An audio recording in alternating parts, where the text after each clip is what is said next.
Buenas noches a todos. Como ya Jorge dijo, hoy vamos a empezar un módulo de infección del tracto urinario. Van a ser tres charlas y la de pues abarca los conceptos, epidemiología y la patogénesis de la misma. Ajá. Primero, debo decir que toda la información está tomada del Campbell. Iniciamos con la definición de qué es una infección del tracto urinario. Pues es una respuesta inflamatoria al urotelio, a la invasión bacteriana, y generalmente está asociada a bacteriuria y piuria. La bacteriuria se describe como la presencia de bacterias en orina, la cual normalmente está libre de estas. Se ha asumido que es un indicador válido de colonización bacteriana o de infección del tracto urinario. Sin embargo, hay estudios que han indicado que las bacterias pueden estar presentes en el urotelio sin la bacteriuria significativa es aquel número de bacterias en una muestra que excede el número que generalmente está causado por la contaminación, ya sea de la piel, de la uretra o del prepucio o del introito vaginal. Puede ser clasificada como sintomática o asintomática dependiendo si presenta pues síntomas que están asociados a la misma, y hay que hacer una distinción con la bacteriura de detección, que es aquella que se realiza principalmente en estudios de investigación o en estudios de población donde se le hace un examen de orina a los pacientes. Entonces, una vez haya presencia de bacteriuria en estos, por la indicación del mismo se llama entonces bacteriuria de detección, y hay que hacer la diferencia con una bacteriuria asintomática, que cuando decimos bacteriuria asintomática ya estamos teniendo en cuenta si la misma tiene o no la presencia de síntomas asociados. La piuria es la presencia de glóbulos blancos en la orina, eh, y de aquí podemos sacar dos conceptos. Uno, cuando la bacteriuria es sin piuria, generalmente esto indica colonización bacteriana. Pero si hay piuria sin bacteriuria, entonces esto nos debe llevar a una evaluación más extensa del paciente y nos justifica buscar por tuberculosis, cálculos o cáncer del tracto geniturinario. También se puede clasificar por el sitio de origen. Por ejemplo, una cistitis es aquella infección que se encuentra en la vejiga, y esto no es más que un síndrome de síntomas caracterizado por disuria, frecuencia, urgencia, y generalmente se acompaña de dolor suprapúbico. También pueden estar estos síntomas que acabo de mencionar asociados a una infección de la uretra o de la vagina. La pielonefritis aguda es un síndrome clínico caracterizado por escalofríos, fiebre y dolores en el flanco, que se acompaña de bacteriuria y piuria. La pielonefritis aguda, este término no debe usarse si el paciente no presenta dolor en el costado, y esto nos lleva a una parte de la evaluación que es difícil en aquellos pacientes que tienen eh, problemas con localizar el sitio del dolor, por ejemplo, pacientes ancianos o pacientes que tienen problemas de la médula espinal. La pielonefritis crónica describe un riñón que está disminuido de tamaño, tiene cicatrices, y esto ha sido diagnosticado mediante técnicas de radiología o técnicas de valoración de la función de la enfermedad renal, que la misma entonces puede ser posinfecciosa. También puede estar clasificada en complicada y no complicada. La no complicada es una infección en un paciente sano que tiene un tracto geniturinario estructuralmente y funcionalmente normal. La mayoría de estos van a ser pacientes mujeres con cistitis bacteriana aislada o recurrente o pielonefritis aguda. La mayoría de los patógenos asociados son sensibles a la terapia antimicrobiana oral. La infección complicada se asocia con factores que aumentan la probabilidad de adquirir bacterias y a su vez disminuyen la eficacia de la terapia antimicrobiana. Algunos de estos factores pueden ser aquellos pacientes que tienen un tracto geniturinario, ya sea anatómica o funcionalmente anormal. La mayoría van a ser hombres, pacientes ancianos, pacientes que presenten algún grado de inmunosupresión, como la diabetes, los niños que presentan infección del tracto geniturinario, aquellas personas que acaban de usar una terapia antimicrobiana, ya sea otra causa, pacientes que tienen catéteres geniturinarios, aquellos que ya se le ha hecho una instrumentación de la vía urinaria, las infecciones asociadas a los cuidados de salud o los pacientes que presenten síntomas de más de 7 días. También se puede clasificar por su relación con otras infecciones urinarias. Por ejemplo, una infección aislada es aquella primera infección donde no ha habido una previa o tuvo una infección remota a la actual. Está la infección no resuelta, aquella que no ha respondido a la terapia antimicrobiana y de forma documentada está el mismo microorganismo con un perfil de resistencia similar. La infección recurrente, aquella que ocurre luego de la recuperación de una infección previa, y esto tiene que ser de forma documentada. Dentro de esto tenemos que señalar la reinfección y la persistencia. La reinfección es cuando hay un nuevo evento asociado a la reintroducción de bacterias al tracto desde el exterior. Y la persistencia bacteriana es cuando hay una infección recurrente que es causada por la misma bacteria que reaparece dentro de un foco que está en el tracto urinario. Este puede ser un cálculo infeccioso o una prostatitis bacteriana. Y generalmente recaída es un término que se usa intercambiable con el término persistencia. La profilaxis antimicrobiana es aquella que se da para la prevención de reinfecciones del tracto genitourinario. Y si el término es bien utilizado, debe suponer que las bacterias han sido eliminadas previamente a comenzar la profilaxis. Existe la profilaxis quirúrgica, que es aquella donde se administra un agente antimicrobiano antes y durante el procedimiento para prevenir infecciones asociadas.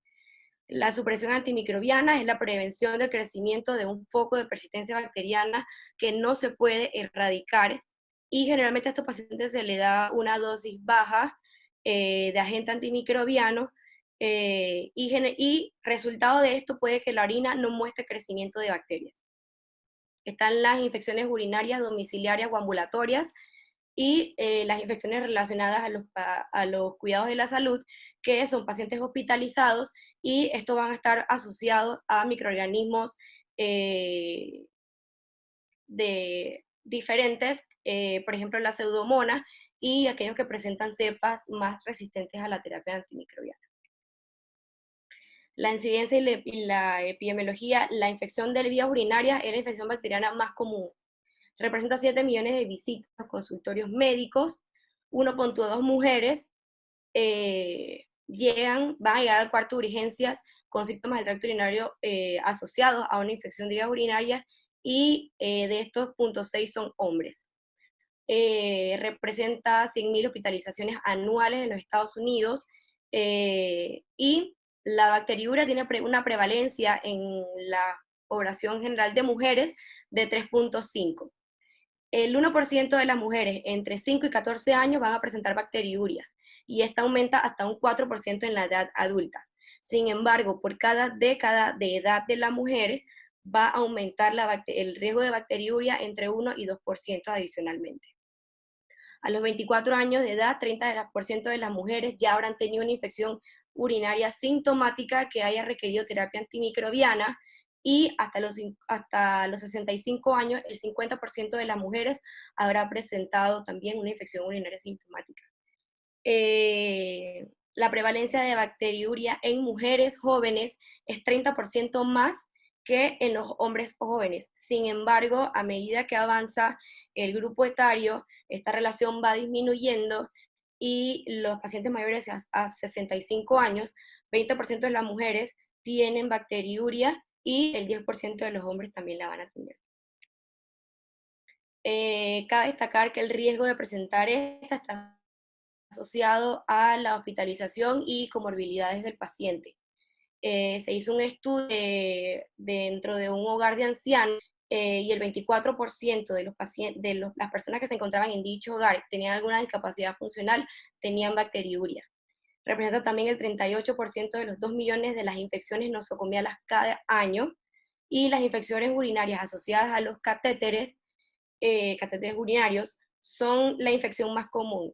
De hecho, las infecciones urinarias nosocomiales, el 80% de estos van a ser secundarias al uso de una sonda uretral. Hay que tomar en cuenta el impacto económico de estas y aquellas infecciones urinarias adquiridas en la comunidad representan un gasto de 1.6 mil millones de dólares anuales. Las infecciones nosocomiales entre 500 millones y 550 millones de dólares, y en los pacientes que requieren UCI secundario a una urosepsis representa adicionalmente un gasto de 2.000 dólares.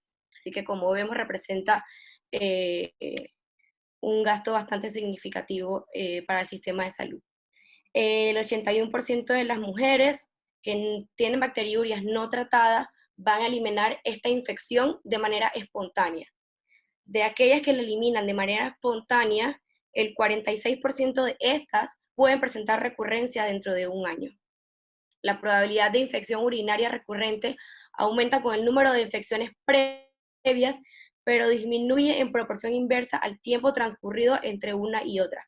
¿Qué quiere decir esto? Mientras más infecciones urinarias yo tenga, tengo más probabilidades de seguir presentándolas. Sin embargo, mientras más tiempo pase entre una infección y otra, eso me disminuye entonces la probabilidad de seguir presentándolas. De estas infecciones recurrentes, aproximadamente el 71% eran causadas por una reinfección con un microorganismo diferente en lugar de una recurrencia con el mismo.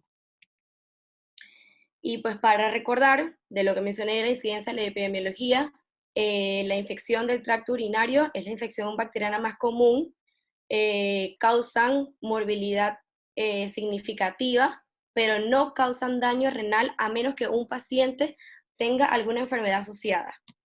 Y la terapia antimicrobiana profiláctica disminuye el tiempo de recurrencia de la infección, sin embargo, no va a disminuir el riesgo de la misma. Bien, en la patogénesis, pues sabemos que la infección de la vía urinaria es una alteración entre el microorganismo que la va a causar y el huésped. Que ocurra en una infección del tracto urinario está determinada en parte por factores como la virulencia del microorganismo, falla en los mecanismos de defensa del huésped y algunas cosas asociadas que voy a mencionar más adelante. Entonces, la ruta de infección principalmente va a ser por vía ascendente. Esto se da por bacterias que provienen de la flora intestinal y van a ser microorganismos que tienen factores adherentes que se encuentran en el introito, en la mucosa uroterial. El 50% de esta asciende y llega hasta el tracto urinario superior. La evidencia habla de que la mayoría de las pielonefritis son causadas por ascendencia retrógrada del microorganismo. Sin embargo, cabe destacar que la cistitis causa un edema que provee cambios suficientes en la unión uretrovesical que permite entonces que haya reflujo y la bacteria pueda ascender y causar una pielonefritis. La diseminación por vía hematógena, la pielonefritis principalmente es poco común que ocurra por vía hematógena, sin embargo puede ocurrir principalmente por microorganismos como Staphylococcus o por una fungemia por cándida. Y por vía linfática es muy raro que ocurra y solo ocurre en circunstancias muy inusuales, por ejemplo cuando hay un absceso del retroperitoneo o cuando hay una infección intestinal severa. Los patógenos urinarios, la mayoría van a ser anaerobios facultativos, como ya mencioné, que provienen de la flora intestinal. El 85% de las infecciones que se producen en la comunidad y el 50% de las nosocomiales van a ser por Escherichia coli. La prevalencia de la infección está influenciada también por la edad. El 10% de los varones con una infección de vías urinarias y que son sexualmente activos, el 10% de estos van a presentar IBU por Staphylococcus saprophyticus. Sin embargo, esto es un microorganismo que es muy raro que se presente en pacientes más viejos. La Escherichia coli con la secuencia de tipo ST131 hay que prestarle especial atención porque esta es la que va a presentar mayormente resistencia a la terapia antimicrobiana. La resistencia a la fluoroquinolona es un fenotipo distinto que dentro de los aislamientos de la E. coli ST131 y existe una línea subclonal H30 que es la que está más asociada a la urosepsis. Existen los microorganismos fastidiosos. Dentro de estos tenemos los anaerobios y las micobacterias. De los anaerobios es importante resaltar que es poco común, pero la uretra distal, el periné, la vagina y el introito van a estar colonizados por microorganismos anaerobios. Del 1 al 10% de las muestras de orina recolectadas van a estar colonizadas por anaerobios porque mencionamos que es parte de la flora normal. ¿Y cuándo debemos sospechar que un paciente tiene una infección por un microorganismo anaerobio? Aquellos que tienen síntomas de tracto urinario bajo y a la microscopía vemos cocos o bacilos gram negativos que no crecen en un medio de cultivo donde crecen los microorganismos aerobios.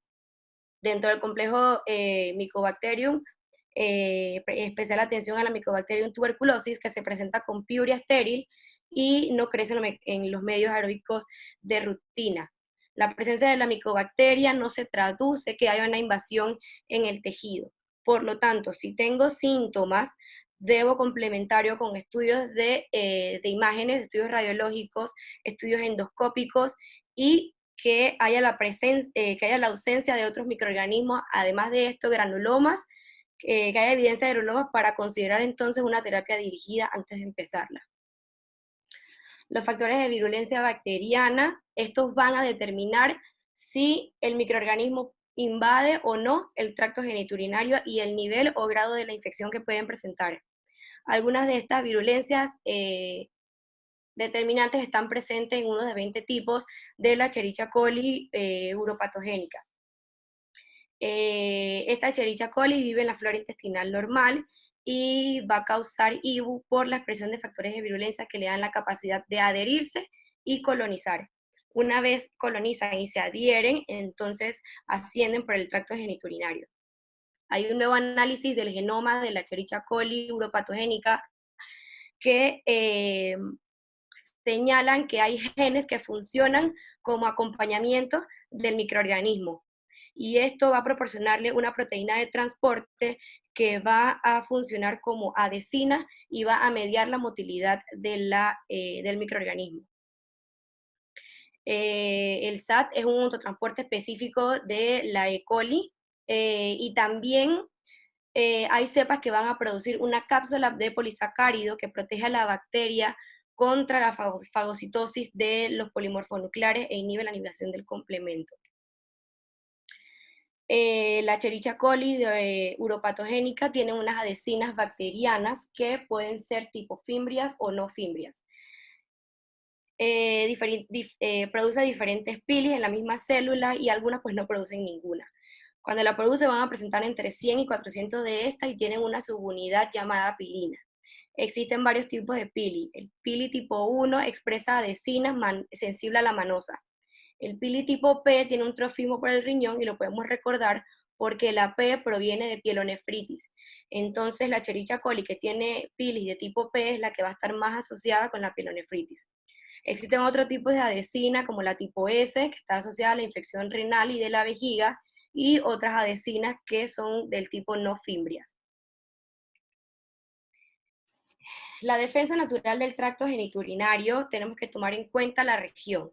Entonces, en la región uretral se encuentra el introito vaginal, la región peruretral y la misma uretra. Estos tienen lactobacilos, estafilococos, paulasa negativa, corinebacterias, streptococos, y juntos van a formar una bacteria que van a evitar la colonización por E. coli.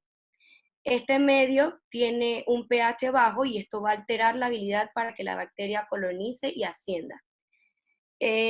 Cuando hay un fallo en estas, generalmente se ha visto que está asociado al uso de espermicidas y al uso previo de agentes antimicrobianos que van a afectar la flora normal y va a aumentar la receptibilidad del epitelio. También se ha visto la asociación que existe por la distancia entre el meato uretral y el área vaginal y anal, y entonces esto es susceptible para que las bacterias puedan ascender. El mecanismo que provee la orina debe ser inhibitorio en personas normales y más cuando la inoculación del microorganismo es pequeña. Los organismos fastidiosos difícilmente se van a multiplicar en la orina, por eso no están tan asociados a las infecciones.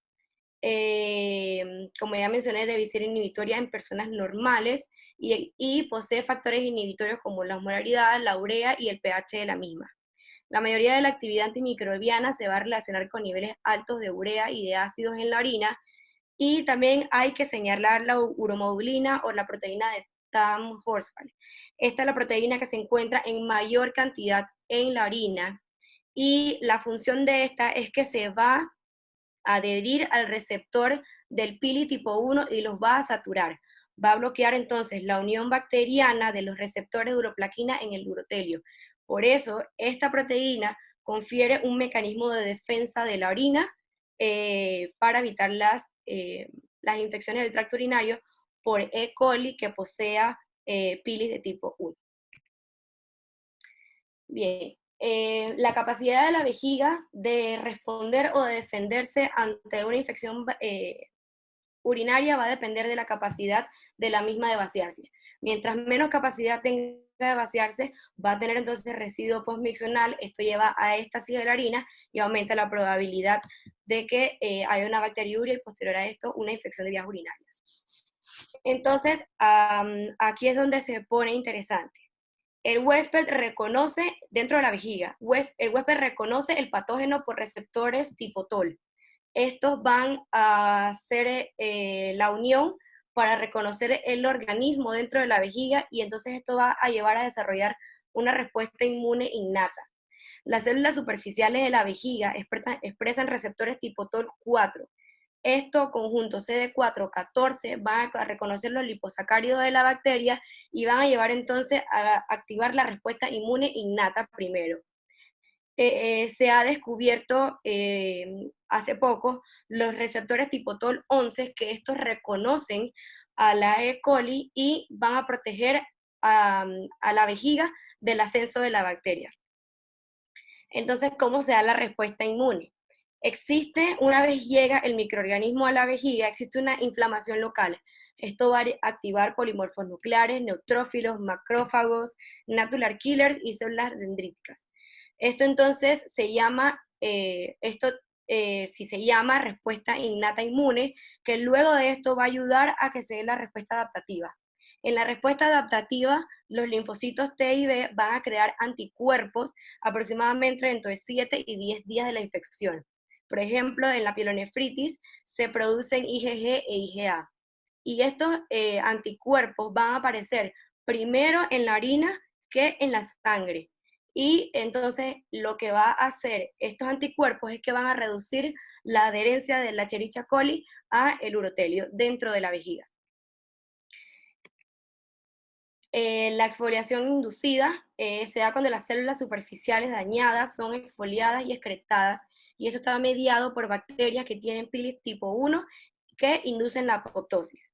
Existen uropatógenos que van a suprimir a los natural killers y van a aumentar la apoptosis. Esto disminuye la respuesta inflamatoria. Entonces esto lleva a una invasión bacteriana en los tejidos más profundos. En algunos casos, entonces, como acabo de mencionar, la apoptosis, en vez de ser una defensa del huésped, es una ofensa que produce el agente bacteriano. El huésped tiene sus propios mecanismos de defensa, como acabo de mencionar, pero estos se pueden ver alterados en algunas condiciones especiales. Por ejemplo, cuando hay una obstrucción que está inhibido el flujo normal de la orina, esto lleva a éstasis y va a comprometer los mecanismos de defensa. La éstasis también contribuye al crecimiento bacteriano y facilita la adherencia a las células uroteriales. El reflujo, principalmente en los niños, lo lleva a un daño renal progresivo que puede dejar cicatrices renales, lo puede llevar a proteinuria y posteriormente a falla renal. En los adultos, la bacteriuria no causa daño renal a menos que haya una éstasis urinaria o infecciones concurrentes que aporten a la producción de la falla renal y no sea exclusivamente por la infección de las vías urinarias. La diabetes mellitus, se ha visto que hay un aumento de la incidencia en mujeres más que en los hombres, se ve la hospitalización por pielonefritis 3 veces más en mujeres con diabetes que en hombres diabéticos. Ocurre 5 veces más en pacientes diabéticos que no diabéticos, y la diabetes en sí predispone a infecciones más severas. En los pacientes con VIH tienen un riesgo de 5 más que el resto de la población de presentar infección de las vías urinarias, y estos tienen una tendencia a la recurrencia. En el embarazo, todas las embarazadas van a tener un 7% de prevalencia de presentar bacteriuria, y tienen una incidencia de pielonefritis del 35% una vez esta bacteriuria no es tratada. Me parece que, como ya les mencioné, esto es para empezar el módulo de infección del tracto urinario. En las presentaciones más adelante vamos a hablar de la presentación clínica de la misma, vamos a hablar de la clasificación y del tratamiento de acuerdo a la presentación y del tipo de paciente donde se presenta. Pero esto es lo que les tenía para hoy. Si tienen alguna pregunta o comentario.